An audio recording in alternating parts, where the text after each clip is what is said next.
Welcome to my channel. Please subscribe, like, share and press the bell icon to stay connected and notified. Thank you. Welcome to Part 4 Cervical Spondylosis series.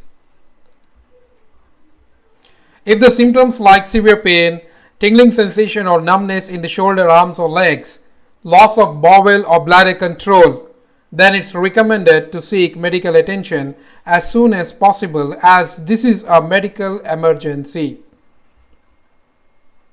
However, if you experience pain, stiffness or uneasiness or discomfort and which interfere with your daily activities, it is recommended to consult a good physiotherapist, as you can prevent the further damage which may occur due to unattended or poorly managed cervical spondylosis.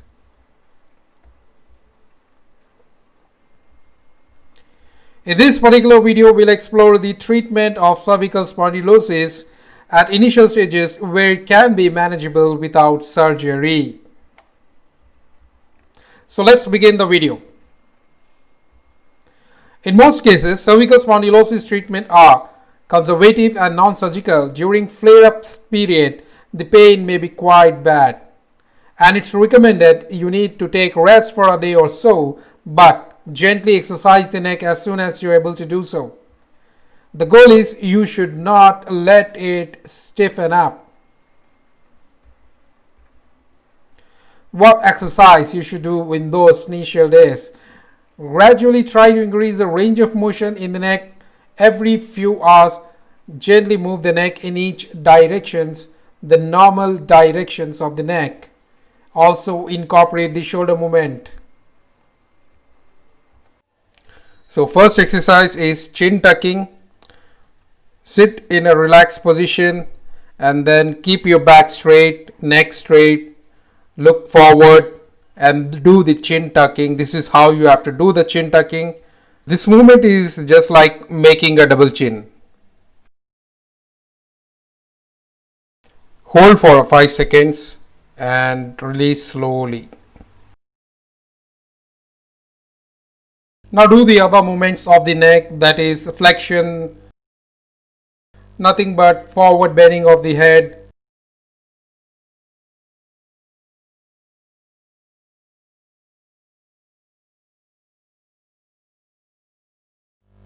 Now do the extension, nothing but backward bending of head.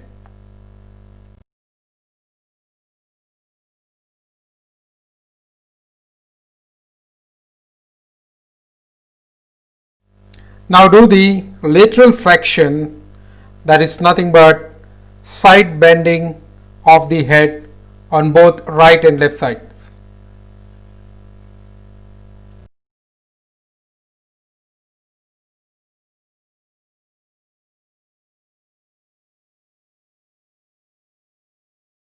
Now do the rotations of the neck, that is on both sides, right and left.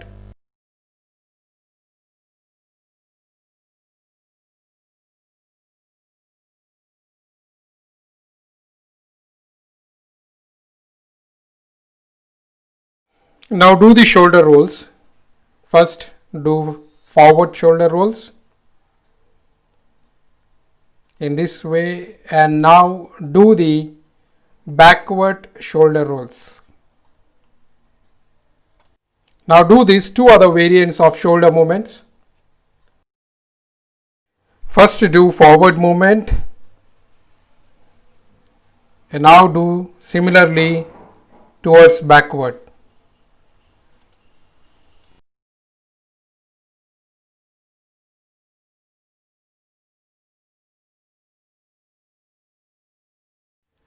Now do this another variant of shoulder movement.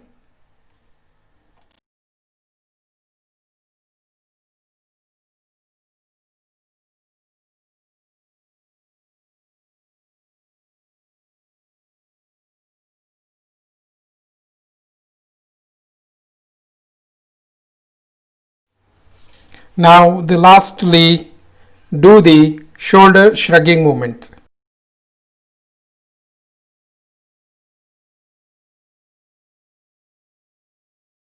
Do 5 repetitions for all these movements with 5-second holding time in each pose in one set, and make sure you do proper breathing in and out during the movements. Do this several times a day as far as possible. Continue with normal activities and don't worry, you will not cause any damage to your neck by moving it.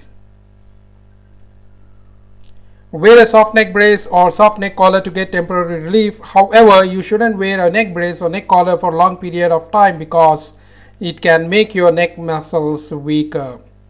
Sleep is compromised in cervical spondylosis. Yes, and to induce a better sleep and also to maintain a normal cervical curvature, use cervical pillow.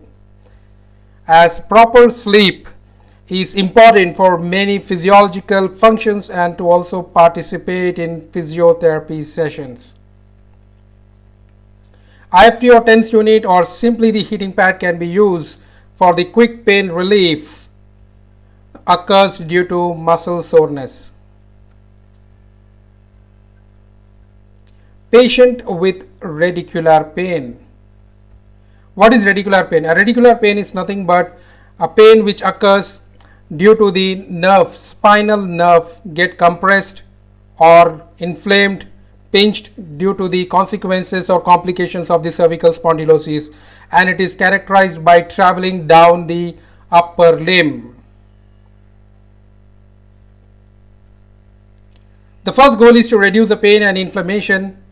Ice packs applied to the neck and scapular region, that is nothing but shoulder blade, during the first 24 to 48 hours following the onset of pain to help reduce pain and inflammation.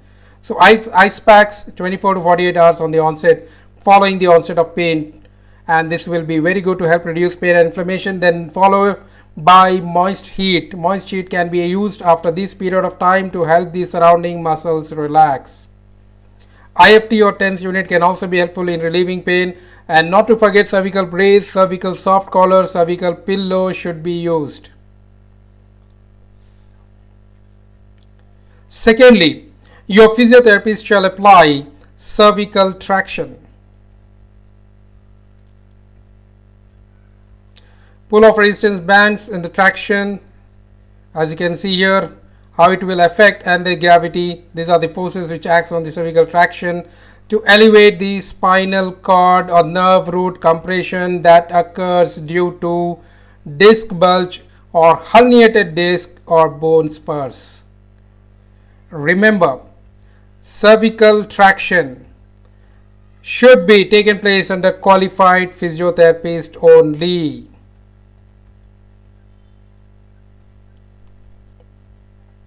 Let us see what exercises and stretches you should do during this stage of cervical spondylosis. Lie on bed on your abdomen side. Let your upper limb and head hang freely under the influence of gravity, and then slowly lift your head up against gravity. Keep your back straight, neck straight, and look forward while lifting up.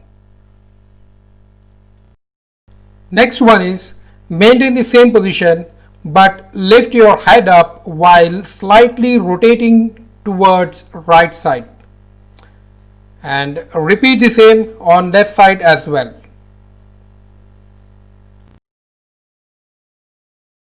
Next one is lie on bed on your back. Let your head hang freely under the influence of gravity and then lift your head up against gravity. Just kind of a doing half crunch movement. Keep your back, neck straight and look at your feet while lifting up. If any of these movements aggravating the radicular pain, stop it immediately and don't do that particular movement, and you can continue with other movements. Do 5 repetitions for all these movements with 5-second holding time in each pose in one set, and make sure you do proper breathing in and out during the movements. Now let's see isometric exercises. In all these variants of isometric exercises of the neck, you are going to push your head with your palm and at the same time push your palm with your head and maintain head in straight and normal position. Hold it for 15 seconds and repeat the same. And do maintain a proper breathing. Now let's see the stretches. Trapezius stretch. Do it in a way as shown in the video.